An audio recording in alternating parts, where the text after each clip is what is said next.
This is MJ. I'm an author, I'm an artist, I'm an analyzer. Find all my work at mjmunoz.com. Welcome to my fully operational Star Wars analysis. Visit mjmunoz.com/FO for notes and links.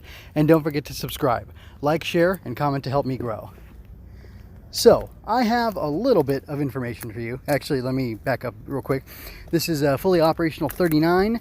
The title of this episode is Loden Greatstorm is a Blight on the Jedi.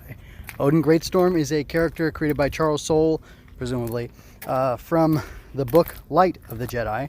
And the reason I'm saying that he's a blight on the Jedi is because of the moral question that the moral failing that he has. I don't know how many of you have read Light of the Jedi, but I read it, I liked it. I like some of Soule's work, but I did have some problems with it. So, yeah, it's been a while since the book came out, but the whole Gina Carano stuff happened, and there's a lot of crazy things that seem to be going on with Star Wars right now, and I'm kind of pulling back, and I've been not really reading or watching or anything. Like, I don't even think I'm going to watch Bad Batch, and I'm certainly not going to buy any of the new stuff. I'm doing like a semi-boycott, but I have Marvel Unlimited, so I've been going into the old Marvel comics. And if you look up MJ Munoz on MeWe, you can see where I've been tagging things as I go through the comics and kind of look at them. The original Marvel Star Wars comics, the first 6 issues cover the movie, and then they go on from there. I'm kind of just like, well, I'm having some fun with those over there, and then eventually I think I'll get into those, but I'll probably watch all the movies first before I jump back into the comics, because I still do like Star Wars at its core. I just don't like, what it's turning into. So anyway, I'm here to examine right now some questions, from Light of the Jedi. Was it moral for Loden to violently coerce the security force of the well-off family in the Hetzal System? Is this how a Jedi should behave? Does this serve the light? Does this define the height of the Jedi? Does it mark the beginning of their downfall? So, some background. Loden Greatstorm and Bell Zettifar's dilemma in the Hetzal System, with the crowd wanting access to the wealthy family ship, is interesting. Loden violates the NAP, NAP, non-aggression principle, and I want to know, how is that in line with the will of the Force? Other than the fact that Soule, the author of the book, isn't an AnCap or an anarcho-capitalist or anything like that. I'm sorry. Yeah, other than the fact that Soule isn't an AnCap or that this is all contrived, how does this all work? I think this is a fun philosophical question to discuss, and I will define the non-aggression principle for those of you who don't know. The non-aggression principle, or the NAP, is the belief that individuals should be free to act as they choose, with the exception that they may not initiate force or the threat of force against another person or their property. Like the golden rule from the Gospels, the NAP can be a beacon of light to guide each of us through the journey of a lifetime. And that literally means the journey of this lifetime that each of us has and is embarking on, just by the simple fact that we are alive. So, there's also a reverse golden rule that's recorded in the Talmud of the Gemara, which is, do not do unto others that which is hateful to you. This is the entire Torah now, and the rest is commentary. Now go and study. So, how does this square? Loden and Bell were trying to save the lives of people who were on this planet, in the Hetzal System, right? So, whether or not you read the book, I have basically given you the context. And I'll shed a little more here. There are guards guarding an estate. The estate belongs to a wealthy family in the Hetzal System. This wealthy family in the Hetzal System has a ship large enough to carry let's say 100 people, just for the sake of argument. And let's say there's 80 people outside. There's 80 people outside wanting to get in. The family consists of no more than 10 people, servants, droids, and the ship can maintain 100, or can, safely courier off the planet before it's destroyed 100 people. There are only 90 people in question in this example, or I'm kind of adding in some extra details. And instead of finding another way to help the people, Loden and Bell decide that it is the greater good to threaten with violence and murder the guards who are employed by the wealthy family who has the ship, to stop the 80 people outside from getting access to the ship. And That just doesn't seem right to me. At some point, the guards attack. There are some raiders, marauders, whatever, who maybe are coming in to violently break through the gates of the estate, which they end up attacking the Jedi. So Bell and Loden have to fight them off. And the guards join in after they have been threatened with death or maiming by these Jedi. They join in with the marauders, and they go ahead and attack. So then Bell and Loden fight against them all, and the guards, after the marauders are defeated, the guards allow all the people to get into the property, and then assumedly they get onto the ship and they're able to leave the planet and survive. So this might seem fine to you. It might seem that it's not an issue at all, but if you really think about it, there are moral problems with this. In my scenario that I made up, the ship had a capacity of 100. There were 90 people total who needed the ship, and the coercion led to the saving of 90 people plus, 80 people who would have otherwise been lost, right? So let's change it up just to make it a little more interesting. Do a thought experiment.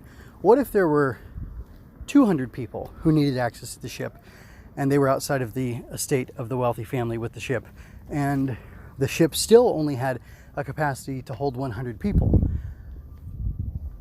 Who decides who lives and who dies? Who decides what is right and what is wrong? Who decides who gets to ride on the ship and flee to safety? Now, the Jedi ended up, through their broad actions overall, ended up saving the entire Hetzal System.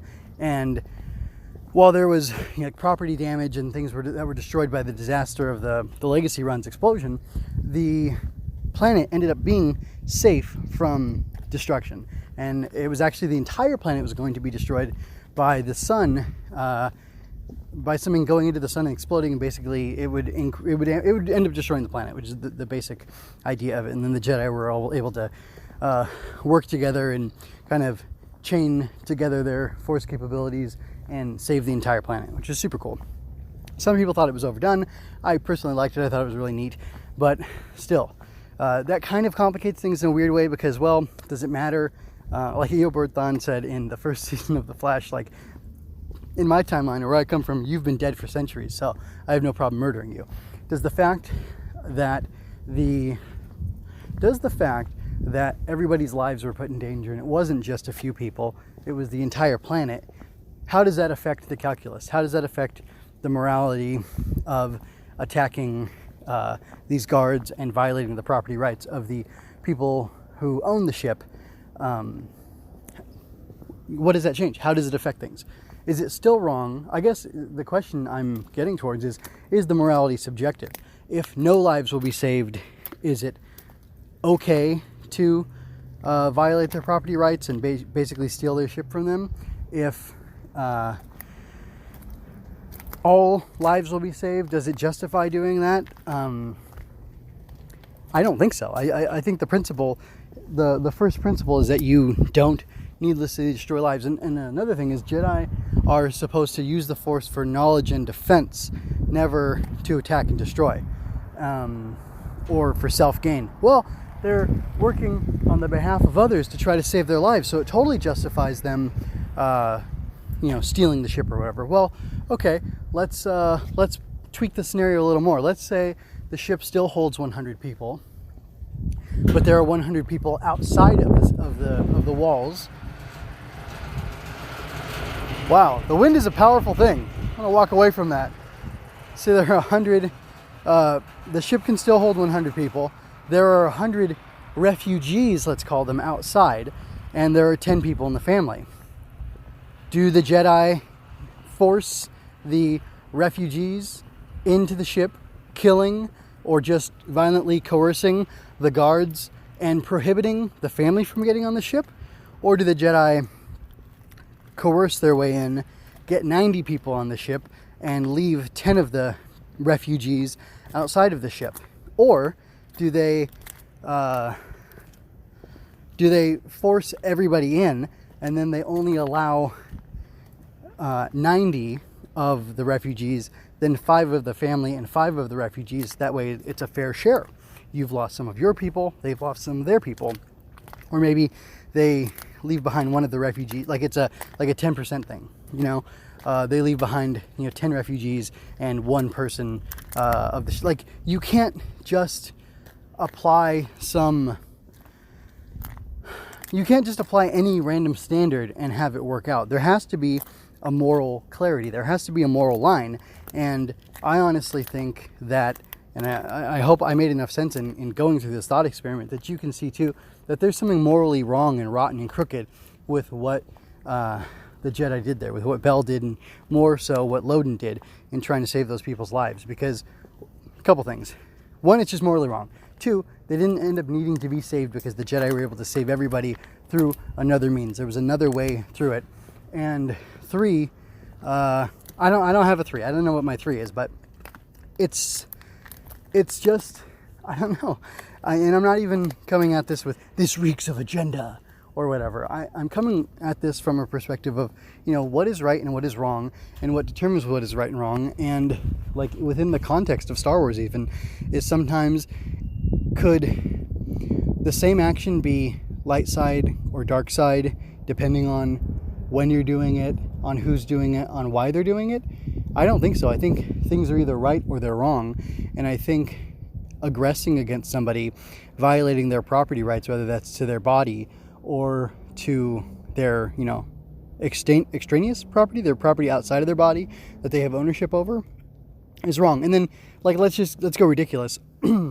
What if the 100 people outside of the gates, the 100 refugees, were murderers? What if they had escaped from the prison, overrun the guard, they'd each had to kill 1 or 2 people on their way over. So now you've got 200 murderers or 100 murderers who are responsible for the loss of 200 lives on this planet. And they're trying to break in, murder, pillage, and then escape and flee the planet. What then? Would the Jedi have helped them then if they lied and they cleverly concealed who they were? Would that have changed Loden's calculus? I don't think so. I think he still would have done it, and then he would have been complicit in, out of the good nature of his heart, violating the property rights of these 10 wealthy people, or whatever, this rich family, and having saved 100 murderers who had just destroyed wantonly the lives of 200 other people. So I believe that's a reductio absurdio argument, where you just go hyperbolic and you make a most ridiculous example to like draw out the point. The point is that there is some form of morality that isn't dependent on circumstances. Do you cheat on your spouse or your significant other if you won't get caught? Because if you don't get caught, they can't be hurt by it, therefore it's not wrong. Or do you not cheat on your spouse because it's not the right thing to do, because your morality tells you so? Do you steal? Like the whole, I hate the philosophical question. I guess I shouldn't hate it. I guess I should just acknowledge that it existed at one time, that it was at one point useful, and then maybe say, I think this is probably beyond its usefulness now. Because I don't want to be a hater of things, really, if I can avoid it. But the idea of, if a tree falls in the forest and there's no one to hear it, does it make a sound? Yes, it makes a sound. Does anybody hear it? A human doesn't, but animals surely do. And even if animals didn't hear it, the only way humans and animals are able to hear it is because it displaces, sound waves off of the impact of it. And, sound, you can get in all sorts of arguments about it. But yeah, it factually does make a sound. Just because there's nobody there to record it doesn't mean it didn't happen. The same thing with I think, a lot of moral principles. Just because no one was there to witness a sin or a moral failing on your part doesn't mean that you didn't commit the sin or the moral failing. Or let's take it out of the negative zone and let's put it positive. If you do a heroic act but no one is there to see it, does it matter? Or if you do a heroic act and your identity is secret, does that mean your act wasn't heroic? No, maybe it's even more heroic. I don't know. Maybe it makes it truer, the fact that you can never take credit for it, just like it makes it equally valid or true that the sound is made even though nobody is there to hear it. It is heroic. It is a sound because of the context that the deed happens in. So I think that I don't know Charles Soule's political leanings or whatever, but I don't think a lot of people, I think that it is true that a lot of people do not think about the non-aggression principle and hold it as a value or moral guide in their lives. They might like passively hold that value, but they don't actively recognize that that is a value that they hold and then carry it through in their personal lives and then carry it through in their philosophy and how they think about things. Let me put it this way. When you're walking down the street, you typically will not purposely damage someone else's property, punch somebody, push somebody out of the way if they're bothering you or just because you want to. Why?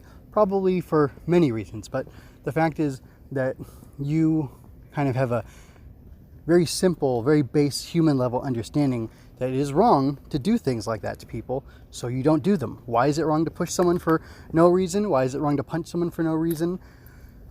Because you're violating their property rights. And maybe this is a circular argument, but I'm going back to that.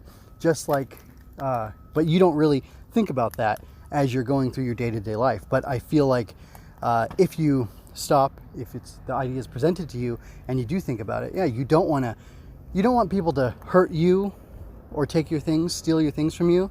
So you don't hurt people and you don't steal their things. And you also don't lie and defraud them, just like you wouldn't want people to lie and defraud you.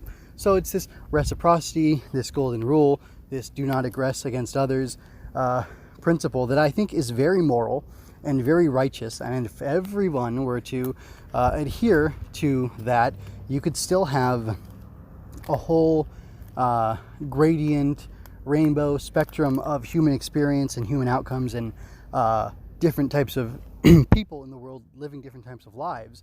But I think it would be a much better situation, because if everybody filtered things through, am I going to aggress against this person because of XYZ? Well, they would just ask, am I going to aggress against this person? They would mostly say no. And of course, if it's in self-defense, that's something totally different. You're allowed to do that.